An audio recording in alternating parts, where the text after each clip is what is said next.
사도신경으로 신앙 고백하시겠습니다.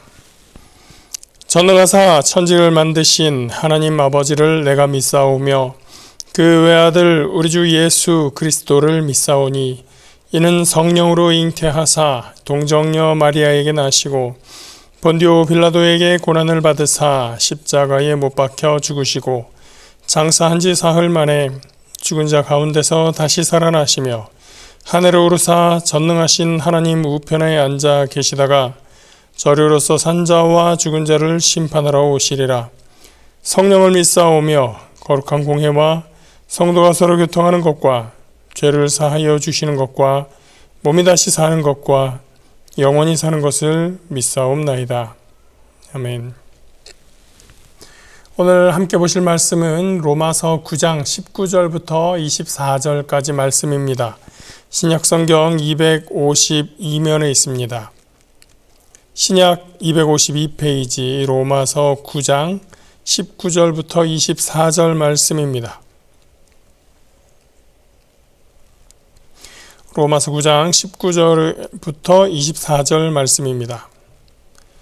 혹 네가 내게 말하기를 그러면 하나님이 어찌하여 허물하시느냐 누가 그 뜻을 대적하느냐 하리니 이 사람아 네가 누구이기에 감히 하나님께 반문하느냐 지음을 받은 물건이 지은 자에게 어찌 나를 이같이 만들었느냐 말하겠느냐 토기장이가 진흙 한 덩이로 하나는 귀히 쓸 그릇을 하나는 천히 쓸 그릇을 만들 권한이 없느냐 만일 하나님이 그의 진노를 보이시고 그의 능력을 알게 하고자 하사 멸하기로 준비된 진노의 그릇을 오래 참으심으로 관용하시고 또한 영광 받기로 예비하신 바 긍휼의 그릇에 대하여 그 영광의 풍성함을 알게 하고자 하셨을지라도 무슨 말을 하리요?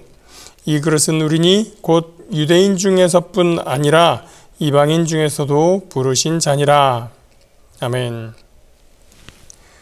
저는 어릴 때 고등학교 때 학교에서 친구들과 종교에 대해서 또 기독교에 대해서 논쟁했었던 기억이 있습니다.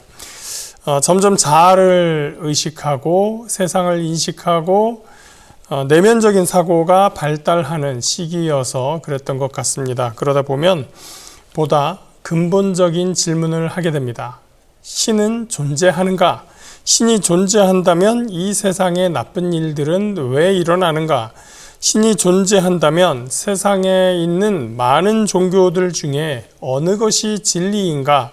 신이 존재하지 않고 사람들이 지어낸 거라면 사람들은 왜 그러한 신을 경배하는가? 아마도 이런 질문들이 바탕에 깔린 채로 우리는 많은 논쟁들을 했었습니다. 오랜 몇 달 동안에 거친 논쟁 끝에 한 친구가 이런 얘기를 한번 했습니다. 교회 다니는 애들은 항상 피할 구멍이 있어.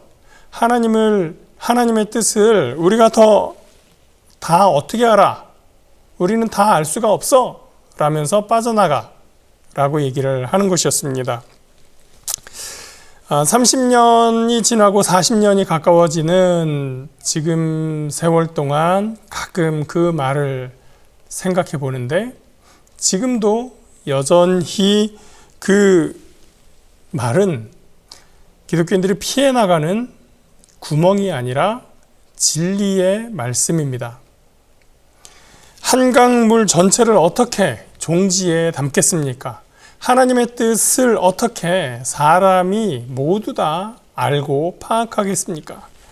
로마서 9장에서 선택받은 백성 유대인의 존재 이후에 새로이 그리스도인을 하나님의 백성으로 일컫고 그 그리스도인을 상속자로 양자로 삼는 것에 대해서 하나님의 말씀이 과연 폐기되었는가? 하나님이 불의하신가에 대해서 바울이 이야기했습니다. 18절까지의 요점은 하나님의 모든 선택은 어떤 사람이 자격이 있어서도 아니고 성실한 태도, 생활, 행실 때문도 아니고 율법을 잘 지켜서도 아니다. 하나님의 주권적인 권한 아래서 하나님께서 선택하셨다는 것입니다. 이 말이 유대인들로서는 황당하면서 또 특히 유대인 그리스도인에게도 당혹스러운 말이었습니다.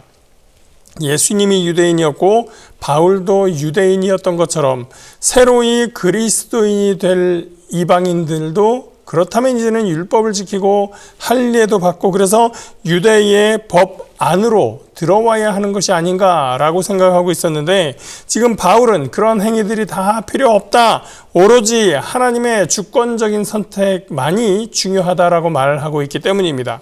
바울의 말에 유대인들, 특히 유대인 그리스도인들이 질문했을 겁니다. 아니, 이 모든 게 다 전부 다 하나님의 주권이라고 한다면 우리가 할 일이 도대체 뭐란 말이냐? 그렇다면 또 우리가 잘못했다고 하나님이 우리한테 심판하신다고 하면 안 되는 거 아니냐? 그 이야기가 오늘 19절 말씀입니다. 19절입니다. 혹 네가 내게 말하기를 그러면 하나님이 어찌하여 허물하시느냐? 누가 그 뜻을 대적하느냐 하리니. 바울은 로마서에서 전체를 통해서 이렇게 가상의 질문을 하고 가상의 상대와 질문을 하고 그 질문을 받아서 자기가 답변하는 그런 형식을 많이 사용을 합니다. 수사학에서 디아트리베라고 하는 그런 방식인데요. 바울은 지금까지 이야기했던 것에 대해서 있을 법한 질문을 19절에서 이야기합니다. 그리고 그것에 대한 답변을 곧바로 이야기하죠. 20절입니다. 이 사람아, 네가 누구기에 감히 하나님께 반문하느냐? 지음을 받은 물건이 지은 자에게 어찌 나를 이같이 만들었느냐 말하겠느냐? 하나님의 뜻을 우리가 다 알 수 없다고 말한 것처럼 하나님이 하신 일에 대해서 왜 이렇게 하시느냐고 우리가 따져 물을 수 없지 않겠느냐라는 얘기입니다. 물론 좋으신 하나님, 사랑이 많으신 하나님께서 우리의 건방져 보이는 그런 질문이 있다 하더라도 다 품으시고 크게 혼내지 않으시리라고는 믿지만, 그러나 하나님의 뜻을 우리가 다 알고 이해할 수 없는 것처럼 하나님께서 하시는 일의 옳고 그름을 우리는 판단할 수가 없는 것입니다. 욥기의 결말에서 우리는 질문하시는 하나님의 모습을 만날 수 있습니다. 욥이 친구들과의 대화에서 가장 강조하는 내용은 무엇이었을까요? 나는 잘못이 없었다. 나는 신앙생활을 잘했다. 이런 고통은 나는 그래서 너무나 이해가 되지 않는다. 차라리 나는 태어나지 말았어야 한다. 이렇게 푸념하는 끝에 하나님께서 욥에게 질문하시는 것입니다. 이런 말씀이 있습니다. 내가 땅에 기초를 넣을 때에 네가 어디 있었느냐? 내가 깨달아 알았거든 말할지니라. 누가 그것의 도량법을 정하였는지, 누가 그 줄을 그것의 위에 띄었는지 네가 아느냐? 그것의 주추는 무엇 위에 세웠으며 그 모퉁이 돌을 누가 놓았느냐? 이런 질문들이 욥기 38장부터 39장까지 계속해서 욥에게 몰아쳐 오고 있습니다. 하나님으로부터 우리가 이런 질문들을 직접 듣는다면 과연 우리는 무슨 말을 할 수 있었을까요? 네가 세상을 지을 때 너 어디 있었니? 네가 뭐 했니? 너의 지혜는 그 중에서 얼마나 거기에 더 할 수 있겠니? 라고 질문할 때 우리는 어쩌면 아무런 말도 하지 못하고 그 하나님의 인재 하나만으로도 거기에다가 그 질문까지 더하여지면 압도당해서 아무 말도 하지 못하고 가만히 얼어붙을 수밖에 없을 것입니다. 그렇다면 하나님께서 우리를 선택하시고 구원하신다고 할 때에 하나님의 그 선택에 대해서 과연 누가 토를 달 수 있겠습니까? 바울은 유대인들에게 매우 익숙한 이사야의 토기장이 비유를 가지고 와서 설명합니다. 21절입니다. 토기장이가 진흙 한 덩이로 하나는 귀히 쓸 그릇을 하나는 천히 쓸 그릇을 만들 권한이 없느냐? 만일 하나님이 그의 진노를 보이시고 그의 능력을 알게 하고자 하사 멸하기로 준비된 진노의 그릇을 오래 참으심으로 관용하시고 또한 영광 받기로 예배하신 바 긍휼의 그릇에 대하여 그 영광의 풍성함을 알게 하고자 하셨을지라도 무슨 말을 하리요?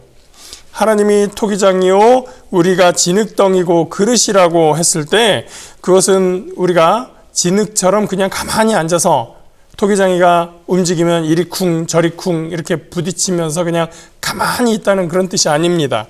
요즘 문해력이라는 말이 많은데 문장을 이해하는 능력이라는 뜻입니다.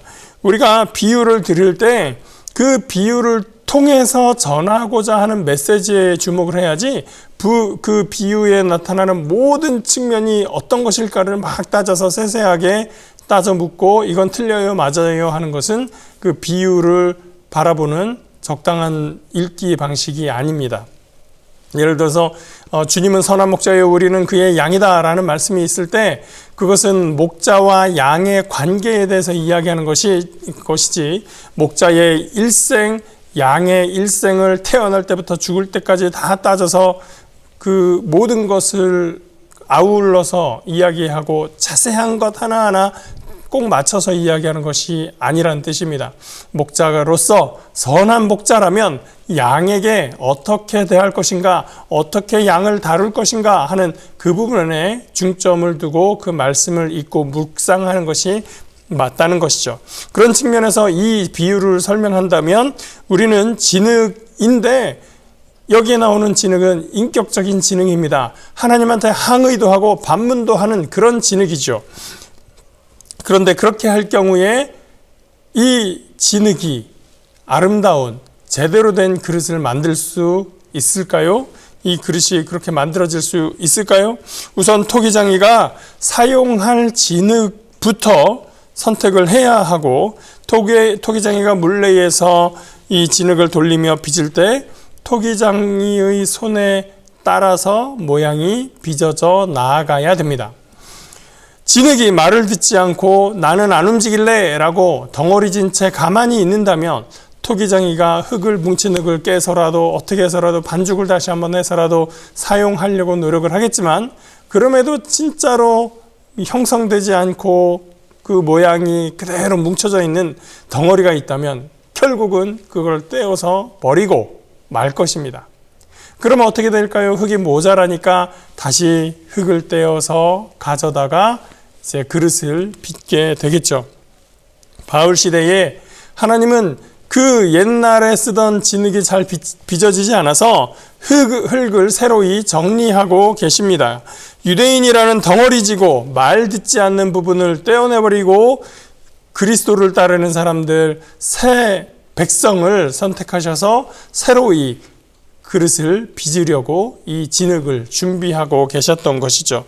하나님께서 유일하게 선택하신 백성이라고 과시하고 싶었었던 유대인들에게 바울은 선포합니다. 24절 이 그릇은 우리니 곧 유대인 중에서뿐 아니라 이방인 중에서도 부르신 자니라. 토기장이가 진흙을 다루고 빚어서 원하는 그릇을 만드는 것처럼 이제 하나님은 그리스도인이라고 하는 새로운 진흙을 가지고 자기 백성을 다루고 새롭게 빚어서 하나님께서 원하시는 새로운 그릇을 만들어 가십니다. 거기에는 어떤 특권도 없고 어떤 성취를 과시함도 없이 오로지 믿음만이 하나님의 은혜 안에 거하는 하나님의 그늘 안에 들어갈 수 있는 그러한 자에게 축복이 주어지게 되어 있었던 것입니다. 이제 저와 여러분은 어떤 진흙이 되시겠습니까?